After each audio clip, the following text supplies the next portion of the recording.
जय गुरु जी। जय गुरु जी संगत जी। गुरु जी इस रहमत चैनल पे आप सभी संगत का स्वागत है। आज का सत्संग बहुत ही खास सत्संग है और आप सभी से विनती करूंगी इस सत्संग को पूरा और अंत तक जरूर सुने। इस सत्संग को बाकी संगत तक के साथ भी जरूर साझा करें। संगत जी, दुनिया का कोई भी ऐसा मंदिर नहीं होगा जहां कोई घंटी नहीं हो, जहां कोई पुजारी ना हो और जहां कोई चढ़ावा नहीं चढ़ता हो, सिवाय एकमात्र हमारे बड़े मंदिर के, जहां किसी भी चीज का चढ़ावा नहीं चढ़ता सिवाय आपके प्यार और श्रद्धा के, जहां कोई भी घंटियां नहीं है और जहां कोई पुजारी नहीं है। आज का सत्संग बहुत खास सत्संग गुरु महाराज की पुरानी संगत पाल आंटी का सत्संग है और आंटी ने बताया कैसे गुरु महाराज ने उनके इस डाउट को क्लियर करा कि क्यों मंदिर में कोई घंटी नहीं है। जय गुरु जी, शुक्राना गुरु जी। गुरु जी का बहुत बहुत शुक्राना, सुनने वाली संगत का भी शुक्राना। सत्संग करने के लिए गुरु जी की ब्लेसिंग इतनी मिलती है। जब हम सत्संग करते हैं तो हमें सत्संग ज़रूर करना चाहिए अगर गुरु जी से ब्लेसिंग लेनी है। ये मेरे अंकल को गुरु जी ने एक बार डुगरी भेजा था। अभी हमने गुरु जी के दर्शन किए ही थे 2001 में, और उसके बाद जब हमने जाना स्टार्ट किया तो गुरुजी ने डुगरी भेजा और अंकल को यहाँ से फ़ोन किया कि अंकल को बोला गुरुजी ने कि सत्संग कर। अब मेरे अंकल को कुछ भी पता नहीं था सत्संग क्या होता है। उन्हें लगा कि कोई कीर्तन करना है, कोई शब्द गाने हैं। लेकिन तब गुरुजी ने बोला कि सत्संग का मतलब जो मैंने तुझे ब्लेस किया वो बताना है। तो ये गुरुजी की ब्लेसिंग है। हाँ, ये वो रब है जो कि किसी वहमों में नहीं डालते। हर चीज़ हमें अपने मन से अच्छे भाव से करनी है, कोई वहम नहीं है जैसे कि आम मंदिरों में होता है। एक चीज़ और मैं बताना चाहूँगी कि गुरुजी ने क्लियर किया था कि घंटी क्यों नहीं है हमारे बड़े मंदिर में, गुरुजी के मंदिर में, क्योंकि गुरुजी ने बोला था कि सभी मंदिरों में, जैसा कि हम जानते हैं कि दोपहर के टाइम भगवान सो जाते हैं, कपाट बंद हो जाते हैं, तो हमें उन्हें जगाना पड़ता है घंटी बजाने के लिए। तो उन्होंने कहा था मैं कभी नहीं सोती, अगर मैं सो गया तो तुम्हारे प्रलय आ जाएगी। तो इसीलिए हमारा जो बड़ा मंदिर है वो सबसे अलग संसार का मंदिर है, जिसमें ना कोई घंटी है, ना पंडित है, ना पुजारी है, क्योंकि किसी चीज़ की ज़रूरत ही नहीं है। साक्षात वो रब खुद बैठे हुए हैं, तो किसी वहम में नहीं डालते वो। ये बात अलग है कि जब गुरुजी चोले में थे तो हम कुछ भी जाके उनसे पूछ लिया करते थे। अब थोड़ी दिक्कत ये होती है कि हम किससे पूछें। तो उन्होंने क्लियर किया था कि जो शब्द सुनते हो उसमें तुम्हारे जवाब आएंगे, ध्यान से बैठ के सुनो। एक बार नहीं, दो बार नहीं। गुरुजी ने बोला भी, किसी ने बोला कि गुरुजी समझ नहीं आते, कईयों को पंजाबी समझ नहीं आती। कहते तुम्हें समझने के लिए किसने बोला, तुमने सुनना है। और ये सच बात है कि जो जवाब हम गुरुजी से चाहते हैं वो हमें शब्द में मिलते हैं। और इस भगवान ने इतना सिंपल तरीका किया, किसी वहम में नहीं। मेरे सामने गुरुजी ने अंगूठियाँ उतरवाई जो हम स्टोन्स पहनते हैं कि उस ग्रह को शांत करेगा, उसको करेगा। नो डाउट बहुत सारी चीज़ें होती हैं, पत्रियाँ भी होती हैं, लेकिन जब हम इस रब की शरण में हैं तो वो सब चीज़ें खुद हटाते हैं। जो भी अंकल आंटी आते थे, अंगूठी देख के गुरुजी कहते थे नु उतार ते फिर मेरे को ला। कहते ये बैसाखियाँ हैं, इन बैसाखियों पे नहीं चलना, ये तुम्हारे सपोर्ट सिस्टम है। एक तरह से समझ लो कि तुम वेंटिलेटर पे हो, तो तुमने इन चीज़ों को नहीं करना, इसी रब की शरण में रहना है, वो अपने आप करेंगे। कोई वहम नहीं। ये नहीं कि अगर आज हम सत्संग कर रहे हैं तो इतने हज़ारों के फूल लगने चाहिए, इतना प्रसाद बनना चाहिए, ऐसा भी नहीं है। अगर हम इस रब को सिर्फ चाय प्रसाद देते हैं तो उनको वो भी स्वीकार है, वो जल प्रसाद भी उनको है। कोई उनको ज़रूरत नहीं है, उन्हें किसी चीज़ की ज़रूरत नहीं है। जो सृष्टि का पूरा रखवाला है, उन्हें हमारे इन चीज़ों की कोई ज़रूरत नहीं है। नो डाउट ये हमारे भाव हैं, लेकिन उन भाव के चक्कर में हमें ऐसे वहमों में नहीं पड़ना कि बड़े से बड़ा करना है, हमने इतने पैसे लगाने हैं। ऐसा कुछ भी नहीं है। जितना सिंपल करोगे, बिस्किट के साथ चाय प्रसाद वो भी चलता है। हमने ध्यान लगा के गुरु जी का ध्यान करना है। ये नहीं कि आज मंगलवार है, आज ये नहीं करना, आज बुधवार है, आज ये नहीं करना। मैं बिल्कुल क्लियर कहती हूँ कि ये जो चीज़ें जो मेरे साथ बीती हैं, कि अब सारे मैच्योर हैं, कोई ऐसा कहने में शर्म नहीं है। हमारे मंदिरों में जैसे लेडीज़ को पीरियड्स होते हैं तो वो नहीं जाती हैं। शुरू से ही हमने भी देखा, हमारे पेरेंट्स ने भी दिखाया, लेकिन ऐसा कुछ नहीं है। जब मैं स्टार्टिंग में गई थी, ये मेरे साथ जो हैपनिंग हुई है मैं वो आपको बता रही हूँ।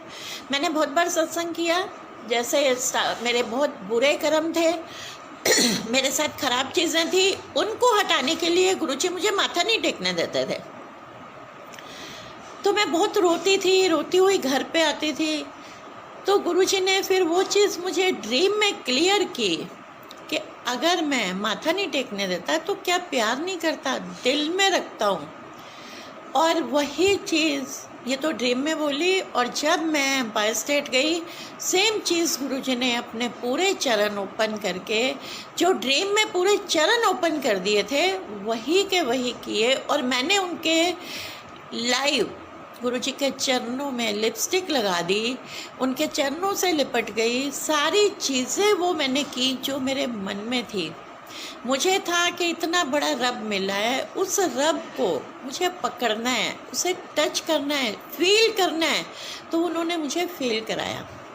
तो जो मैं कहना चाह रही थी, तो ऐसे ही 4 मंथ्स बीत गए थे। गुरुजी मुझे अपने नज़दीक नहीं आने देते थे, दूर से ही कहते चल मास्टरनी ऊपर। इसीलिए मैं बहुत रोती थी। तो एक फ्राइडे ऐसे ही मेरे पीरियड्स हुए थे, तो मुझे वही जो मन में था कि रब के आगे मंदिर में नहीं जाते, तो मैंने सोचा कि गुरुजी जाने तो देते ही नहीं, आज मैं दूर से ही माथा टेकूंगी। लेकिन संगत जी, आप बिलीव करें, उस दिन गुरुजी मुझे ऐसे ऐसे हाथ से आगे आने को कहते रहे, इशारा कर रहे, मुस्कुरा रहे। और उन्होंने पूरे, मैंने उनके चरणों में, जो मैं बताना चाह रही हूँ कि उसी दिन उनके चरणों में मैंने पूरे अंदर तक जाके जितना मैं जा सकती थी माथा टेका, किस किया, एंड ही वाज स्माइलिंग।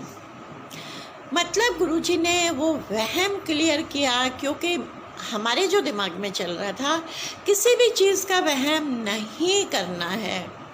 ये सब चीज़ें गुरुजी ने कहा क्या होती हैं, नेचुरल चीज़ें हैं, जिनको हम पीछे हमारे पूर्वजों ने किया, कुछ रीज़न रहा होगा, क्योंकि थकावट हो जाती है, लेडीज़ को रेस्ट मिले, वो रीज़न थे जिसको हमने रिलीजियस में कन्वर्ट किया।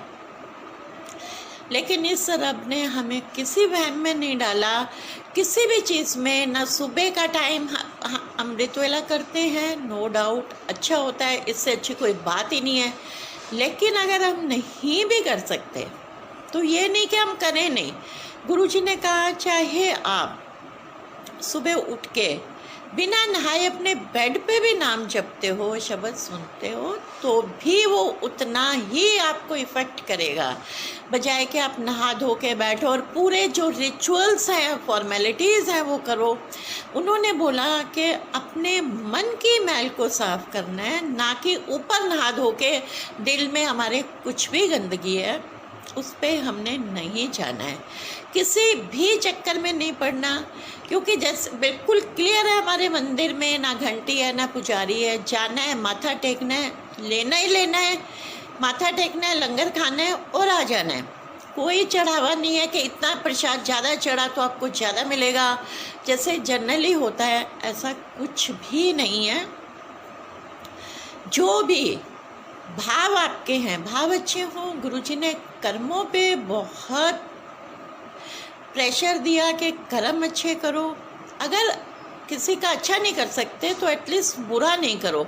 अच्छा भी कर दिया तो भूल जाओ, वो रब बैठा है, वो देखेगा, उसे पता है आपको कब क्या चीज़ देनी है। तो इसलिए इन चीज़ों से बाहर आना है सिंपल तरीके से। ये नहीं कि इतने हज़ारों का चोला डलेगा तभी सत्संग होगा, तभी गुरुजी खुश होंगे, ऐसा कुछ भी नहीं है। इस पे मैं आपको एक सत्संग सुनाती हूँ, मेरे साथ ही बीता। बड़े मंदिर में आए हुए थे गुरुजी। वैसे एम्पायर स्टेट में, जब गुरुजी चोले में थे, एम्पायर स्टेट में दर्शन देते थे। उस दिन बड़े मंदिर आए हुए थे, बाई चांस हम भी गए हुए थे। तो एक अंकल को कहते हैं झुग्गियों का एड्रेस दिया कि उसमें जा और वहाँ से एक लड़की को बुला के ला। वो कोई छोटी सी बच्ची थी 10-12 साल की। अब वो चले गए, उनके पास बड़ी गाड़ी थी जो फॉर्चूनर के साइज़ की थी। अब वो कहते हैं गुरुजी भी पता नहीं क्या क्या करते हैं, कैसे कैसे जगह पे भेज देते हैं, झुग्गियों में मेरे को भेज दिया है। अब उस लड़की को बिठा के बड़े मंदिर लेके आए अंकल। तो कहते हैं कल से रो रही थी मेरे से मिलने के लिए, तो गुरुजी ने खुद बुलाया। ये रब वो है, उन्होंने कहा अमीर आदमी तो पैसे भी लगाएगा, टाइम भी लगा के मेरे को मिलने आएगा, लेकिन गरीब को मिलने मैं खुद जाता हूँ। और पता चला उसके घर वालों से कि वो पूरा टाइम, पूरी रात रोती रही है कि मुझे गुरुजी के दर्शन करने हैं। तो रब को पता है, वो खुद बुलाते हैं, चाहे वो आपके ड्रीम में आए, चाहे साक्षात आकर खड़े हो जाएं, उन्होंने आपको दर्शन देने हैं, ये श्योर है। अगर हमने इस रब को मानना है तो इसके ऊपर सब कुछ छोड़ना है। किसी वहम में नहीं पड़ना, किसी चक्कर में नहीं पड़ना कि इस पंडित से भी पूछ लें, गुरुजी को भी मान लें, तो उसका कोई फ़ायदा नहीं होता। बहुत सारे लोग मैंने ऐसे देखे हैं। हमारी पुरानी संगत का ही है, आशित गुरुजी यही सुनवाना चाहते हैं। 2006 में वो लड़का मिला था एम्पायर स्टेट में ही, मैरिजेबल एज थी उसकी, पर वो पंडितों के पास भी जाता रहा। एनी हाउ किसी भी तरह से उसकी मैरिज लेट होती चली गई, क्योंकि पहले कोई अफेयर था, उससे नहीं हुई, फिर उसे कोई पसंद नहीं आई। इन बिटवीन उसके पापा की डेथ हो गई, फिर मम्मी की भी डेथ हो गई अभी 2 साल पहले, और उसकी सिस्टर मेंटली हैंडीकैप है। आज तक उसकी मैरिज नहीं हुई। करता क्या है, वो हर जगह पे जाता है, हर पंडित से पूछता है इसका उपाय बताओ, और गुरुजी से कनेक्शन भी इतने कि गुरुजी सब जवाब देते हैं। जिस लड़की को भी देखने जाता है तो गुरुजी कहते हैं काके अच्छे थे होनी नहीं है, लेकिन फिर वही क्यों परेशान है, तो कभी किसी के पास तो कभी किसी के पास। हमें वो नहीं करना, पूरी डोर इस रब पे छोड़नी है, सरेंडर करना है। मानती हूँ कि इतना आसान नहीं होता, लेकिन हमें फिर भी इस रब पे छोड़ के करना है। दूसरा, अब जैसे आजकल बहुत निकला हुआ है कि शहद निकल रहा है, पेंडेंट गिर रहे हैं, ये चीज़ें हो रही हैं, होती होंगी, मैं उस चीज़ को डिनाई नहीं करती, किसी की फीलिंग को भी हर्ट नहीं करती, होता होगा, लेकिन उसे हम अपने तक रखें, उसकी एडवर्टाइजमेंट ना करें। अमृत आता है, ये बात मैं एग्री करती हूँ, क्योंकि ये मेरे को गुरुजी ने खुद दिखाया था। एम्पायर स्टेट में गुरुजी हम बैठे हुए थे, तो गुरुजी कहते हैं जाके देख, फोटो बोलते थे गुरुजी, उन्हें अमृत आ रहा है। अमृत आता है, लेकिन फर्शों पे घी गिर रहा है, फर्शों के ऊपर प्याज गिर रहे हैं, ये चीज़ें नहीं गले उतरती। एटलीस्ट मैं तो इन चीज़ों को नहीं मानती। अगर हो भी रहा है तो आप उस ब्लेसिंग को अपने तक रखिए। एडवर्टाइजमेंट करने वाली ये कोई चीज़ें नहीं है, यहाँ पे कोई जादू नहीं है। गुरुजी इज़ नॉट ए जादूगर, वो रब हैं, रब कुछ भी कर सकता है। वो डिवाइन प्रसाद, एक डिवाइन प्रसाद पे बहुत भ्रम है। लोग मिश्री का पाउडर देते हैं कि डिवाइन प्रसाद है, प्रॉब्लम्स ख़त्म हो जाएंगी। मैं उस चीज़ का, मुझे एक बहुत बड़ा क्वेश्चन है कि वो डिवाइन प्रसाद उनके पास कहाँ से आया।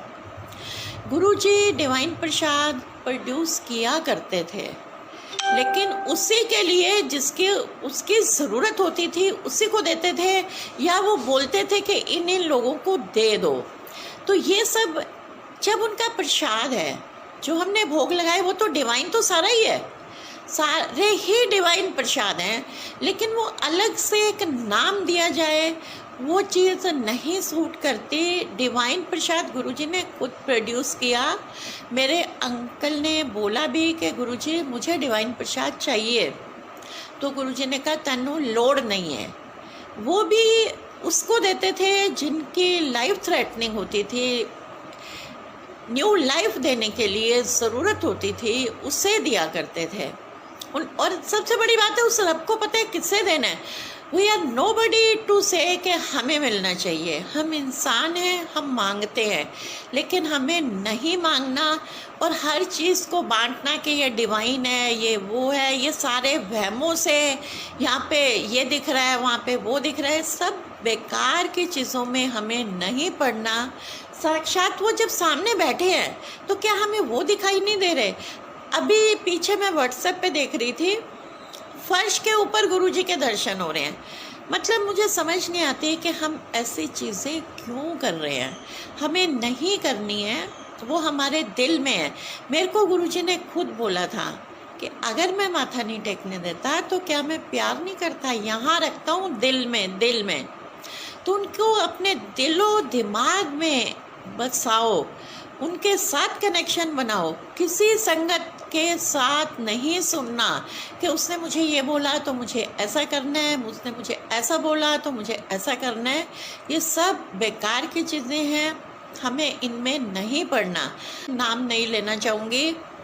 एक आंटी ने 5 साल 2015 से पूरे शालीमार में, कईयों को पता भी होगा, इतना उधम मचाया था कि घर घर में जाके ये देख तेरी अरदास लगा दी, तू मुझे 1100 का लिफाफा दे, तेरी ये पूरी हो जाएगी। किसी से 2100 के, किसी से सूट, किसी से वॉशिंग मशीनें उस लेडी ने ली, और ये कह के कि गुरुजी तेरी इच्छा पूरी करेंगे।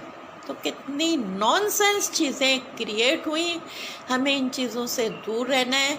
गिफ्टिंग तो गुरुजी ने शुरू से ही मना की कि हमें किसी को कोई ऐसा गिफ्ट नहीं देना। आपका पर्सनल किसी से प्यार है वो अलग बात है। तुम्हें अगर किसी को अरदास उसको दे रहे हो तो क्या गुरुजी तुम्हारी सुनेंगे? ऐसा कभी नहीं हो सकता। वो डायरेक्ट बैठे हैं, उनसे डायरेक्ट कनेक्शन बनाइए, वो आपकी सुनेंगे। इस पे मैं एक सत्संग सुनाती हूँ कि वो कैसे सुनते हैं। मेरे बेटे के साथ जॉब की प्रॉब्लम रही है, हमेशा से कोई ना कोई दिक्कत हो जाती है इसको, तो पर रब को पता है, वो संभाल लेते हैं। 5 साल पहले की बात है, इसकी ये 6 महीने तक जॉब में नहीं था। मैं बहुत परेशान हो गई और मैंने यहीं गुरुजी के पास बैठ के उनसे बड़ी लड़ाई की और अरदास भी की कि गुरुजी आप तो सुनते ही नहीं हो। मैं किसी से अप्रोच लगवाना चाह रही थी बड़े हाई लेवल से, कि जब और गुरुजी से मिलने के बाद मैंने कभी किसी को नहीं बोला, क्योंकि इनसे बड़ी अप्रोच किसकी होगी। कि आज गुरुजी मैं वही करूँगी, अप्रोच लगाऊंगी, क्योंकि आप नहीं सुन रहे हो और मैं परेशान हो चुकी हूँ। पर संगत जी, मैं कह के, रो के, लड़ाई करके, सब कुछ करके सो गई और बहुत डिस्टर्ब थी। और सुबह मेरा बेटा ऐसे घूमता घामता यहाँ डीडी मोटर्स में गया और इसे उन्होंने अपॉइंटमेंट लेटर दे दिया। अब मेरे अंकल उस टाइम यूएस से चल पड़े थे। मैंने सोचा जिसको अप्रोच लगानी है उसको अंकल भी जानते हैं, तो अंकल आ जाएं फिर बात करेंगे, कहीं मुझे डांट ना पड़े।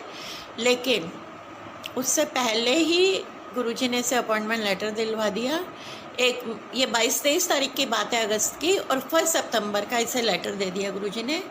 तो वो मन की बात को जानते हैं, हमें उनसे सीधा कनेक्शन बनाना है, बजाय कि अब मैं कह रही हूँ कि पाल आंटी बोल रही है ऐसा हो जाएगा, आप ये चढ़ा दो। से ऑल नॉनसेंस, स्टूपिडिटी वाली बातें हमें। और ये चीज़ हमारे शालीमार बाग में एक आंटी ने बहुत की है, बहुत की है, धड़ल्ले से की है। लोगों ने उनकी बातों को सुना है और बहुत गलत है, लेकिन हमें इन बातों से दूर रहना है।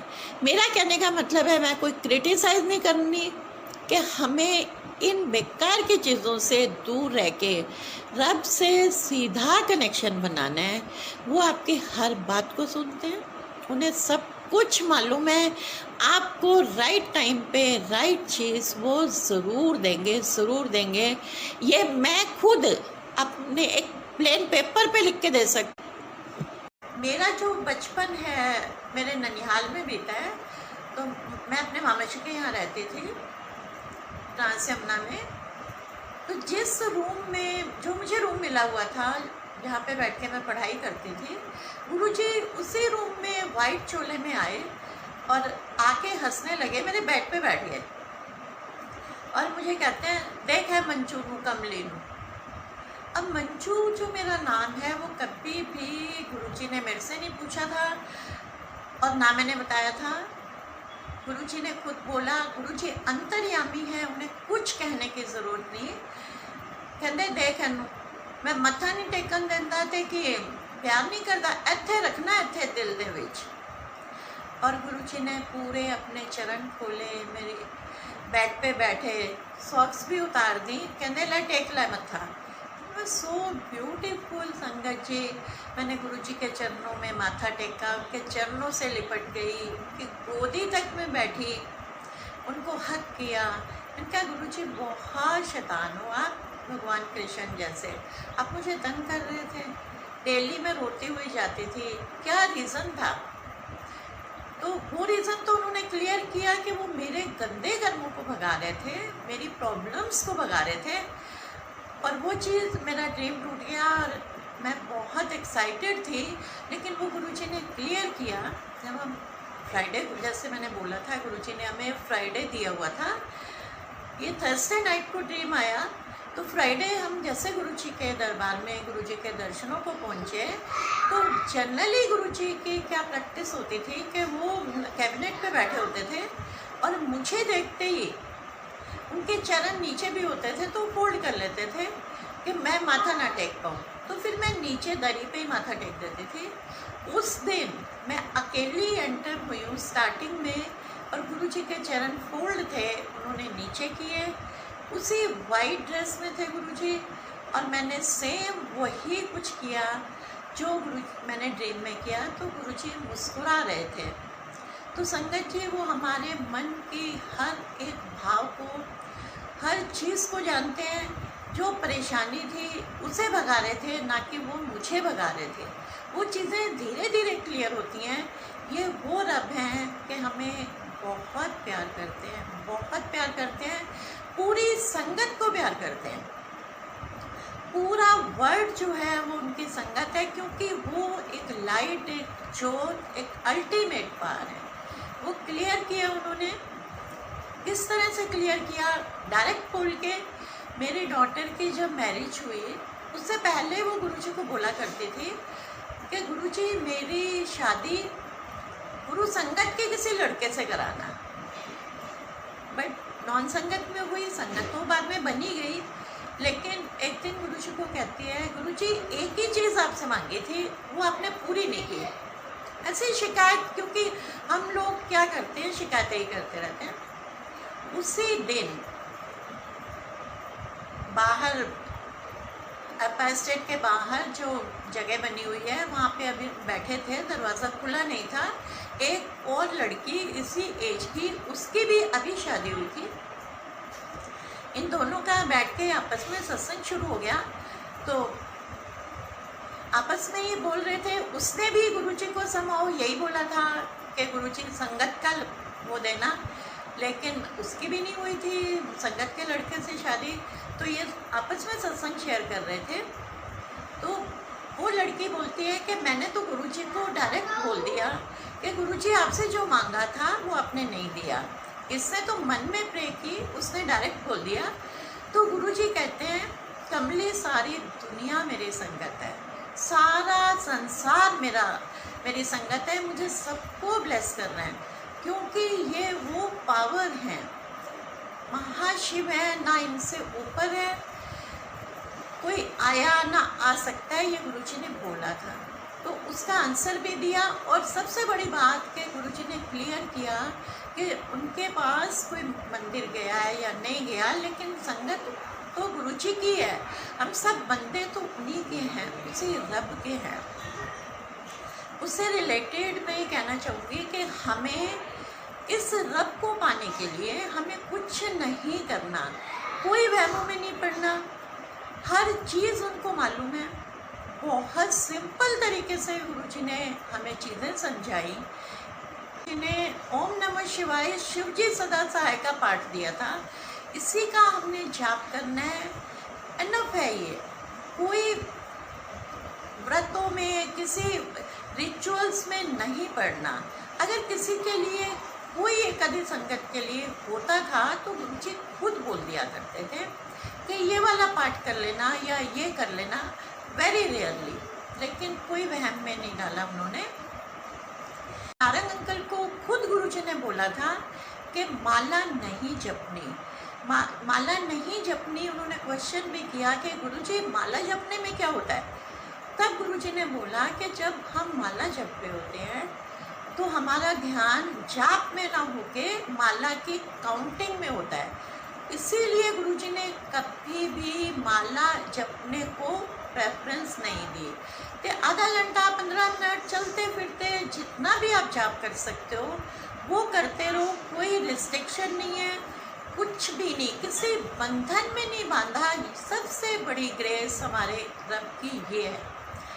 कोई स्टोन्स नहीं, मेरे सामने गुरुजी ने कईयों के स्टोन्स उतरवाए और शायद मुझे ये सेवा भी दी कि मैं संगत को हमेशा बोलती हूँ कि स्टोन्स नहीं पहनने, क्योंकि रब ने खुद कहा था ये पत्थर है, ये तुम्हारी जो मैं ब्लेसिंग देता हूँ उसके बीच में ये स्टोन्स आ जाते हैं तो ब्लेसिंग्स आप तक नहीं पहुँच पाती।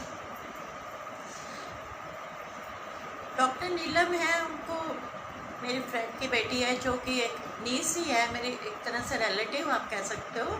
जब मैं उससे लेके गई थी गुरुजी के पास, इनफैक्ट मैंने बताया था गई तो खुद थी, तो गुरुजी ने पहले दिन ही उससे बोला था कि पहले अंगूठियाँ उतार तो फिर मेरे को लाई। और भी बहुत सी संगत के गुरुजी ने स्टोन्स का पत्थर उतार दे, तभी भी गुरुजी ने स्टोन्स को प्रेफरेंस नहीं दी कि ये नहीं पहनने, हमारे लिए नहीं ठीक होते। उससे रिलेटेड मेरे साथ एक सत्संग हुआ, पुरानी संगत थी, पुरानी मीन्स गुरु जी के दर्शन किए हुए थे।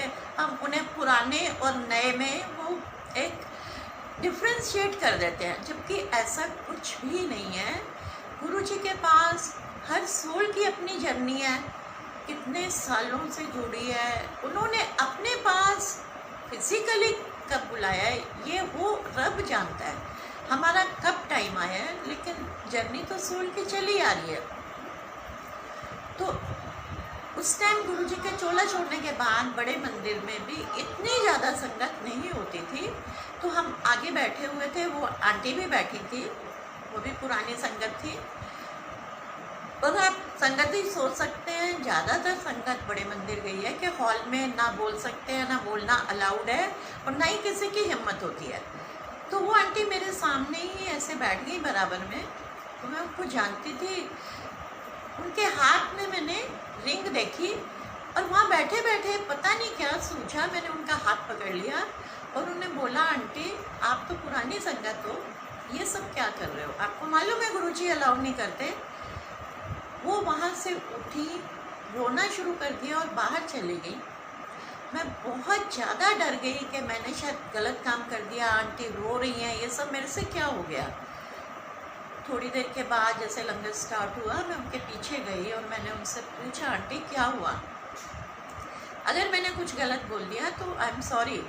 तो कहते नहीं आंटी, रात को ही उनका बेटा कनाडा में पायलट की ट्रेनिंग के लिए गया हुआ था कि उसे ड्रीम में गुरुजी ने बोला है कि अपनी माँ को कह दे अंगूठियाँ उतार दे।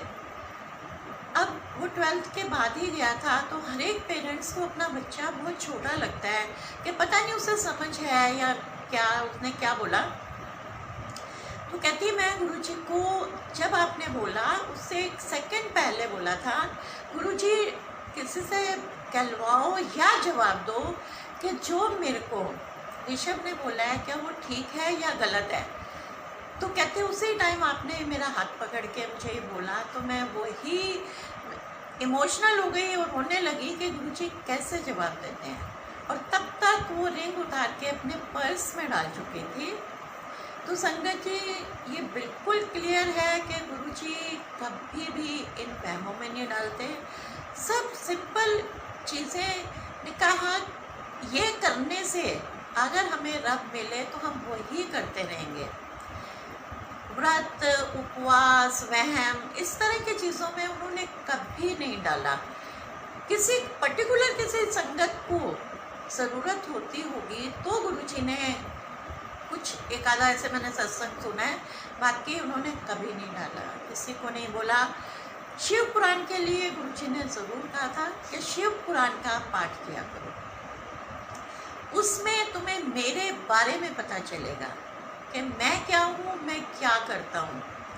मेरी डॉटर को भी गुरुजी ने शिव पुराण ब्लेस करके दी थी जब वो यूएस गई थी, साइन करके दिए थे 2 अपने स्वरूप और एक पेंडेंट कि ये वहाँ पाठ करना है। बाकी किसी वहम में नहीं डाला। हम गुरुजी के पास पहुँच गए तो हमारा कल्याण हो गया। बहुत सारी चीज़ों से हम भ्रमित हो रहे हैं, वो नहीं होना है संगत जी, प्लीज़ नहीं होना। जल प्रसाद का भी बहुत सिंपल है। अगर हम मंदिर जाते हैं हम वहाँ से ले आते हैं, और किसी भी जिसको पहुँचाना होता है गुरुजी ने, कोई बीमार है उस तक पहुँचा देते हैं। नहीं तो हम गुरुजी के चरणों में या गुरुजी के स्वरूप के साथ जो भी जल प्रसाद रखते हैं वो उतना ही अमृत है।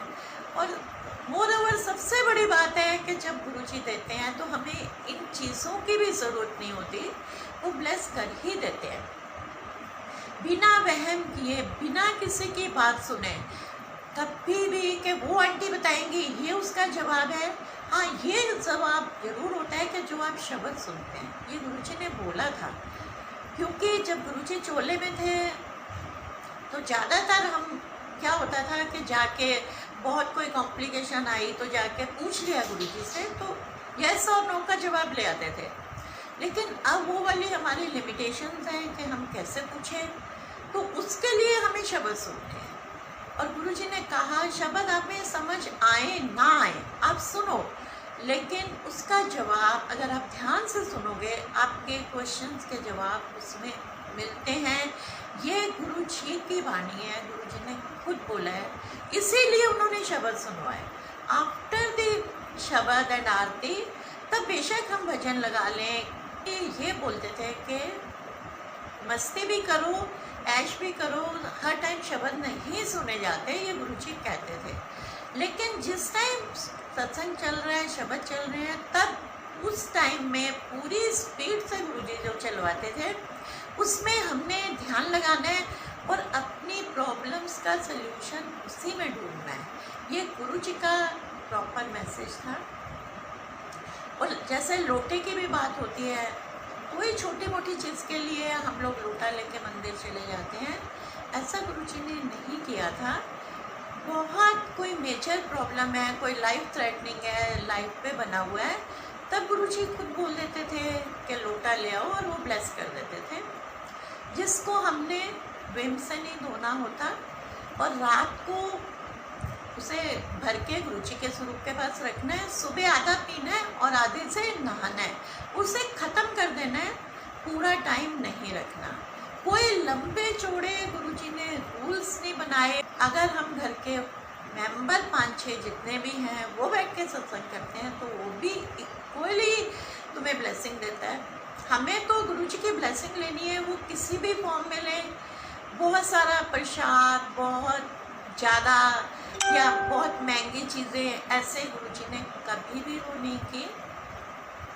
हमें ना कंपटीशन में पढ़ना है, सिंपल गुरुजी का सत्संग, सिंपल तरीका, चलते फिरते भी आप जाप कर सकते हो, ये गुरुजी ने बोला।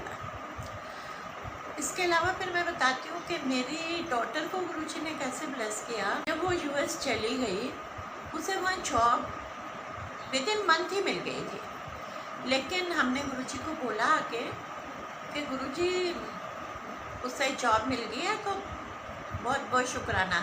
कहते हैं नहीं, हमें चंगी मिलेगी, एक ही नौकरी है। हमें लगा उसी में इसकी कोई प्रमोशन हो जाएगी, लेकिन संगत जी उसकी तो हमने जैसे ही गुरुजी को बोला, एक विद इन वीक उसकी वो जॉब चली गई। ये लगा ये क्या, गुरुजी तो कह रहे थे कि इसकी अच्छी लगेगी, लेकिन गुरुजी को मालूम था। उसके बाद उसे वहाँ पर जैसे वो रिक्रूटर की ट्रेनिंग करवाई गुरुजी ने, जो कि पेड थी, स्टाइपेंड मिला, और बाद में जब कोई और गया तो वो स्टाइपेंड नहीं था उस टाइम, उन्होंने उस पर फीस रख दी थी। तो ये गुरुजी की कृपा है कि वो चेंज कर देते हैं, रूल्स भी बदल देते हैं। उसके बाद उसे बहुत अच्छी जॉब मिली, उसने एप्पल कंपनी में भी जॉब की, अब भी वो बहुत अच्छी कंपनी में जॉब कर रही है। अभी लॉकडाउन में 2-3 महीने ले ऑफ हो गई थी, बहुत लोगों की जॉब गई, उसकी भी गई, लेकिन उसे गुरुजी ने फिर से बहुत अच्छी नौकरी दी। वहीं पे उसे गुरुजी ने बहुत सुंदर घर दिया, सेकंड टाइम फिर घर ब्लेस किया। हमारी पूरी फैमिली को गुरुजी ने 13 नंबर ब्लेस किया। शायद मैंने पहले भी शेयर किया था, हमारे घर का नंबर, गाड़ी का नंबर, जो ग्रैंड चिल्ड्रन आए वो 13 में, मेरी डॉटर के घर का नंबर 13, 13 ही 13, जैसे बाबा जी का था कि सब कुछ 13 ही 13। तो गुरुजी ने 13 नंबर ब्लेस करके बताया कि मैं कैसे चीज़ों को वो करता हूँ। हर तरह से हमारी फैमिली को तो गुरुजी ने पूरा ब्लेस किया, लेकिन जिसको हम ले गए उसे भी किया, जो नहीं गया परिवार में उसे भी किया। उनका अपना तरीका है कैसे ब्लेस करना है। आज मैं थोड़ा अपनी फैमिली का भी सत्संग शेयर कर दूँगी।